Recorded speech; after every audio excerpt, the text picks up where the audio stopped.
안녕하세요. 장튼-위튼병원 소화기내과 전정현입니다. 제가 오늘은 가장 많이들 물어보시죠. 역류성 식도염에 대해서 얘기를 해보고자 합니다.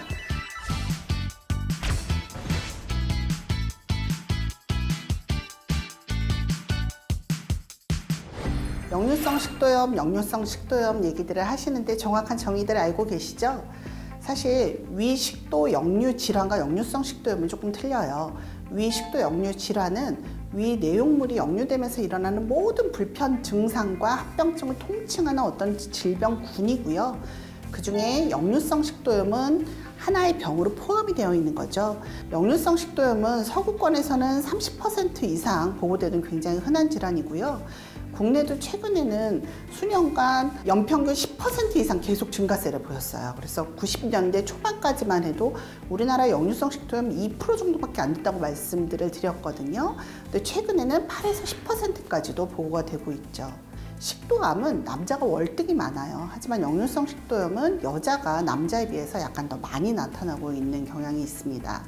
역류성 식도염의 원인인자 많이들 알고 계실 텐데요. 제가 한번 짚고 넘어가 보겠습니다.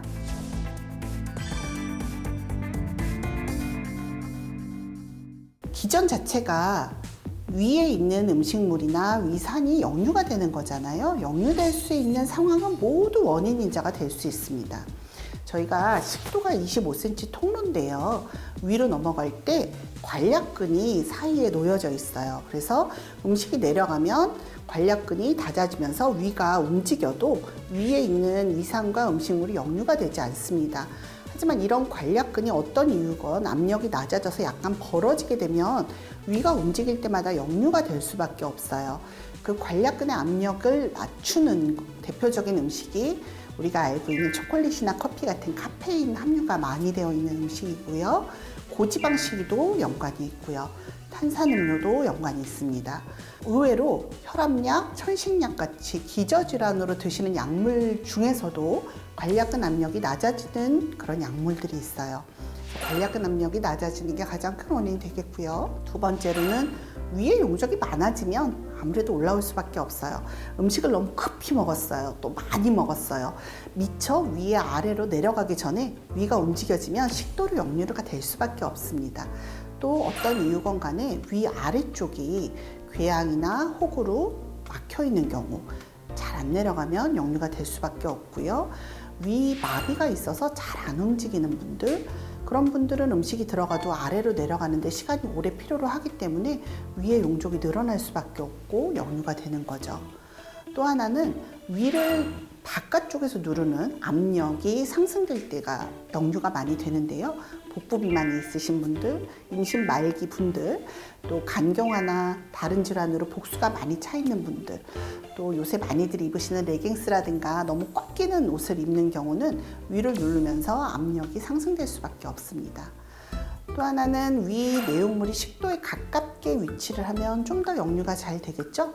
먹자마자 누우시는 분들, 특히 많은 노인분들이 기운이 없어 나는 누워서 소화를 시켜라고 얘기들 하시거든요. 근데 먹자마자 누우시는 분들, 또 먹고 몸을 앞으로 바로 구부리는 경우는 역류가 될 수밖에 없습니다. 또 하나 그 식도와 위가 횡격막이라는 걸로 저희가 나뉘어지고 있는데요. 이 횡격막 가운데 부분이 조금 넓어지면 위의 윗부분이 식도 쪽으로 조금 올라오는 경우가 있거든요. 그런 걸 식도 열공 탈장이 있다라고 얘기를 하는데 노인분들이 많으세요. 이런 분들은 아무래도 역류가 잘 될 수밖에 없습니다. 그 외에도 식도가 아래로 내려가는 운동이 잘 안 될 때, 침샘 분비가 어떤 다른 특정 질환으로 인해서 저하가 되어 있을 때, 또 식도에 있는 내장 감각 신경이 있는데 이게 남들보다 좀 예민하고 과민하신 분들은 역류성 식도염을 잘 느낄 수밖에 없습니다.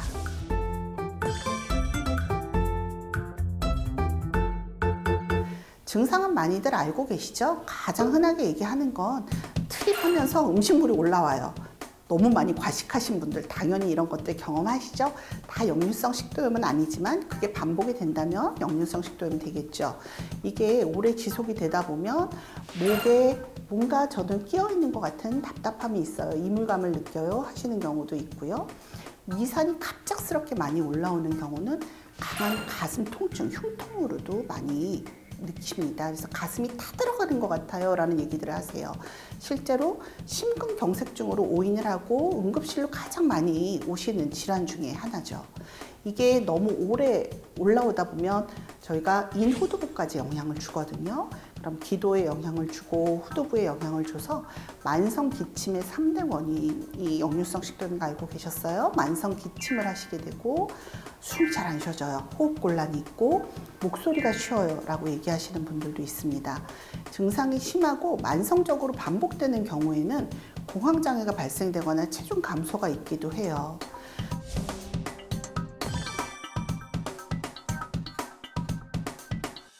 역류성 식도염 진단은 어떻게 할까요? 많은 분들이 알고 계시는 것처럼 일단 첫 번째는 내시경 검사가 됩니다. 하지만 역류성 식도염을 두 가지로 구분할 수 있는 거 알고 계셨어요? 내시경적으로 조직학적 손상이 있는 경우는 저희가 미란성 역류성 식도염이 있다라고 얘기를 하고요. 증상은 너무너무 있으신데 내시경 검사 아무것도 없어요.